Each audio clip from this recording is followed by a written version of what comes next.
In the very first year when we were deploying the MARC program in Chevron in around 2017, I personally started becoming much more aware of my own bias and thinking about what am I doing and how am I running my organization, how am I thinking about all levels of diversity and inclusion.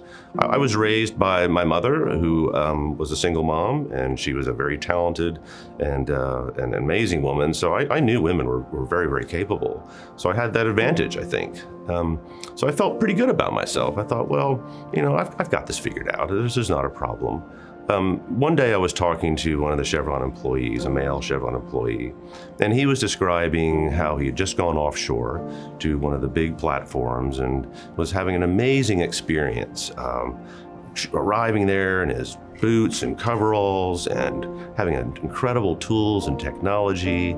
He was new to Chevron, new to the workforce, was so excited to be welcomed and be part of that organization and just to be around the guys. And he described it that way, and how he was part of the night shift, and they were just having a great time, spent 21 days out offshore, and just described an incredibly powerful experience.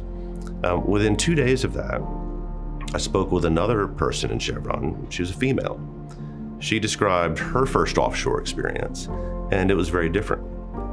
Now, the male and the female in this story come from the exact same university.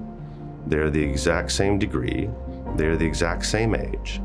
They have the exact same resume and pedigree. They were both new to Chevron at the exact same time. They both went offshore, and they both had very different experiences. She described an environment that wasn't intentionally, problematic for her, but she did not feel very welcome. She didn't know she was one of the only women out there, and was trying to figure out how did she fit in, whether it was at the cafeteria or at nighttime or on the shift, and described something very different. And I looked at them and I thought, well, the only difference here is their gender. And I thought, well, how can this be that different of an experience just because you're gender? Otherwise, they're identical. Now, that meant a lot to me because the man in that story is my son. And I have a daughter.